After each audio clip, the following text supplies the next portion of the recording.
നടി ഹണി റോസിനെതിരായ ലൈംഗിക അധിക്ഷേപത്തിൽ ബോബി ചെമ്മണ്ണൂരിന് ജാമ്യം അനുവദിക്കാമെന്ന ഹൈക്കോടതി ഉത്തരവ് 3:30 പുറത്തിറങ്ങും. കാക്കനാട് ജയിലിൽ റിമാൻഡിലുള്ള ബോബി ചെമ്മണ്ണൂരിന് ഇന്ന് തന്നെ പുറത്തിറങ്ങാനായേക്കും.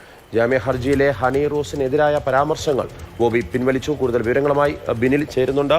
ബിനില്, 6ാം നാൾ ബോബി ചെമ്മണ്ണൂർ പുറത്തേക്ക് വരികയാണ്.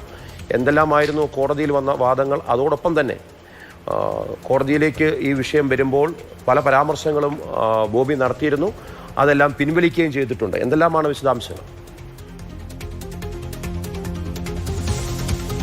മാർഷൽ, ജയിലിൽ നിന്ന് പുറത്തേക്ക് ഇറങ്ങാൻ വേണ്ടി ബോബി ചെമ്മണ്ണൂർ ഏത് തരത്തിലുള്ള വിട്ടുവീഴ്ചകൾക്കും തയ്യാറാണ്, ഏത് വ്യവസ്ഥകളും അംഗീകരിക്കാൻ അദ്ദേഹം തയ്യാറാണ്.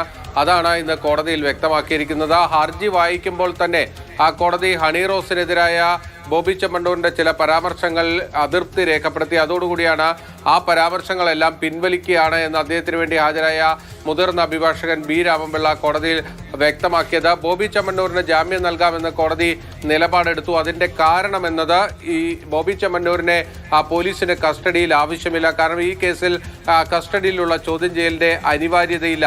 മറ്റൊന്ന്, 3 വർഷത്തിൽ താഴെ ശിക്ഷ ലഭിക്കാവുന്ന മാത്രം കുറ്റമാണ് ബോബി ചെമ്മണ്ണൂരിനെതിരെ ഇപ്പോഴുള്ളത്. അതുകൊണ്ട് 6 ദിവസമായി ജയിലിൽ തുടരുന്ന ബോബി ചെമ്മണ്ണൂരിന് ജാമ്യം അനുവദിക്കുന്നതിന് നിയമപരമായ മറ്റ് പ്രശ്നങ്ങളില്ല. അതാണ് കോടതി പരിഗണിച്ചിരിക്കുന്ന വിഷയം. അതുകൊണ്ട് തന്നെ ജാമ്യം അനുവദിക്കാമെന്ന് കോടതി വ്യക്തമാക്കുകയും ചെയ്തു. ഉച്ചയ്ക്ക് ശേഷമായിരിക്കും ആ ഉത്തരവ് ഹൈക്കോടതി പുറത്തുവിടുക. ആ സമയത്തായിരിക്കും എന്തൊക്കെ വ്യവസ്ഥകളായിരിക്കും ആ ജാമ്യത്തിന് വേണ്ടി കോടതി ഫിക്സ് ചെയ്യുക എന്നത് വ്യക്തമാകുകയുള്ളൂ. എന്തായാലും ബോബി ചെമ്മണ്ണൂരിന്റെ ഇപ്പോഴത്തെ പ്രവൃത്തിയോട് കോടതിക്ക് ഒരു തരത്തിലുള്ള യോജിപ്പുമില്ല. അത് ജാമ്യത്തിൽ വാദം കേൾക്കുമ്പോൾ കോടതി വ്യക്തമാക്കുകയും ചെയ്തു. ബോബി ചെമ്മണ്ണൂരിന്റെ ദൃശ്യങ്ങളടക്കം ആ കോടതി പരിശോധിച്ചു. പ്രോസിക്യൂഷൻ നൽകിയതും പ്രതിഭാഗം നൽകിയതും പരിശോധിച്ചു. അതിനുശേഷം കോടതി പറഞ്ഞത് എന്ത് പ്രവൃത്തിയാണ് ഈ മനുഷ്യൻ ചെയ്യുന്നത് എന്നതാണ്. അതായത് ബോബി ചെമ്മണ്ണൂരിന്റെ ദ്വയാർത്ഥ പ്രയോഗങ്ങൾ അത് വ്യക്തമാണ് എന്ന് കോടതി തുറന്നു പറയുന്നു.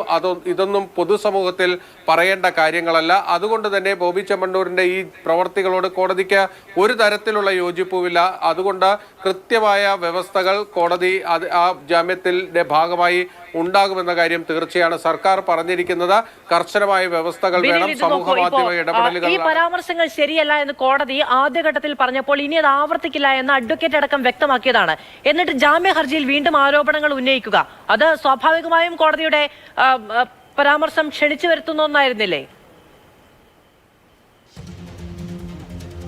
തീർച്ചയായും മാധു, അതുകൊണ്ട് തന്നെയാണ് കോടതി പറഞ്ഞത് ഇത് ശരിയായ രീതിയല്ല എന്ന് കോടതി പറഞ്ഞപ്പോൾ ആ പരാമർശങ്ങൾ പിൻവലിക്കുന്നുവെന്ന് അദ്ദേഹത്തിന് വേണ്ടി ഹാജരായ അഭിഭാഷകൻ പറഞ്ഞു. അതോടൊപ്പം തന്നെ കോടതിയിൽ ഈ ബോബി ചെമ്മണ്ണൂർ ഒരു ദൃശ്യം ഹാജരാക്കിയിരുന്നു. അതായത് ജ്വല്ലറി ഉദ്ഘാടനത്തിന്റെ ദൃശ്യം. ആ ദൃശ്യത്തിൽ ഹണി റോസും ബോബി ചെമ്മണ്ണൂറും അടുത്തടുത്ത് നിൽക്കുന്നു, സൗഹൃദത്തിൽ സംസാരിക്കുന്നു. അതൊക്കെയാണ് ആ ദൃശ്യത്തിലുള്ളത്. ആ ദൃശ്യങ്ങൾ ചൂണ്ടിക്കാണിച്ചുകൊണ്ടാണ് ബോബി ചെമ്മണ്ണൂരിന്റെ അഭിഭാഷകൻ ഇവർ ഈ ചടങ്ങിൽ പങ്കെടുത്തപ്പോൾ ഒരു തരത്തിലുള്ള അഭിപ്രായ വ്യത്യാസങ്ങളുമുള്ള ആൾക്കാരായിരുന്നില്ല, അവർ വളരെ സൗഹൃദത്തിലും സ്നേഹത്തിലുമായിരുന്നു എന്ന് കാണിക്കാൻ വേണ്ടിയാണ് ആ ദൃശ്യങ്ങൾ കോടതിയുടെ മുന്നിലേക്ക് വെച്ചത്. അപ്പോൾ കോടതി എടുത്തു പറഞ്ഞ ഒരു കാര്യം എന്നത് അവരുടെ മാന്യത കൊണ്ടാണ് അവർ ആ ഘട്ടത്തിൽ ആ എതിർപ്പുണ്ടായെങ്കിലും അത് തുറന്നു പറയാതിരുന്നത്. പൊതുമധ്യത്തിൽ പൊതുവേദിയിൽ അത്തരത്തിലൊരു ചടങ്ങ് നടക്കുമ്പോൾ അവരുടെ എതിർപ്പ് ആ വേദിയിൽ തന്നെ പറയേണ്ട എന്നത് അവർ തീരുമാനിക്കുന്നത് അവരുടെ മാന്യത കൊണ്ടാണ്. അതല്ലാതെ അതിനെ അവർ സൗഹൃദമായിട്ടോ അല്ലെങ്കിൽ അവർ അതിനെ സമ്മതിക്കുന്നതായിട്ടോ ഒന്നും കാണേണ്ടതില്ല എന്ന് കോടതി ആ അർത്ഥശങ്കയ്ക്കിടയില്ലാത്ത വിധം വ്യക്തമാക്കി. അതായത് ബോബി ചെമ്മണ്ണൂരിനെതിരായ ഹൈക്കോടതിയുടെ നിലപാട് സുവ്യക്തമാണ്. ബോബി ചെമ്മണ്ണൂർ പല വീഴ്ചകളും തെറ്റുകളും ബോബി ചെമ്മണ്ണൂരിന്റെ ഭാഗത്ത് നിന്നുണ്ട് എന്ന കാര്യം കോടതി എടുത്ത് ചൂണ്ടിക്കാണിക്കുന്നുണ്ട്. പക്ഷേ ആ കേസിൽ ജാമ്യം ലഭിക്കാവുന്ന കാര്യങ്ങൾ മാത്രമേ ഇപ്പോഴുള്ളൂ. അതുകൊണ്ടാണ് കോടതി ജാമ്യം അനുവദിക്കാമെന്ന നിലപാടെടുത്തിരിക്കുന്നത്. ഇന്ന് തന്നെ ആ ഓർഡർ ഹൈക്കോടതി വെബ്സൈറ്റിൽ അപ്ലോഡ് ചെയ്യും. അതുകൊണ്ട് തന്നെ ഇന്ന് തന്നെ ആ ജാമ്യ വ്യവസ്ഥകൾ പൂർത്തീകരിച്ചാൽ ബോബി ചെമ്മണ്ണൂരിന് കാക്കനാട് ജില്ലാ ജയിലിൽ നിന്ന് പുറത്തു വരാനും കഴിയും. ബില്ലാണ് വിശദമായ വിവരങ്ങൾ നൽകിയത്. 3:30 ജാമ്യ ഉത്തരവ് പുറത്തിറങ്ങുമെന്നുള്ളതാണ് നമുക്ക് ലഭിക്കുന്ന. പ്രധാനമായിട്ടും ജുഡീഷ്യൽ കസ്റ്റഡിയുടെ ആവശ്യമില്ലാത്തതുകൊണ്ട്, പോലീസ് കസ്റ്റഡി വേണ്ടാത്തത് കൊണ്ട് മാത്രമാണ് ജാമ്യം ലഭിച്ചത്. പോലീസ് കസ്റ്റഡി ഉണ്ടായിരുന്ന ഒരുപക്ഷെ ജാമ്യം ലഭിക്കുമായിരുന്ന രീതിയിലല്ല കേസ് വന്നിരുന്നത്.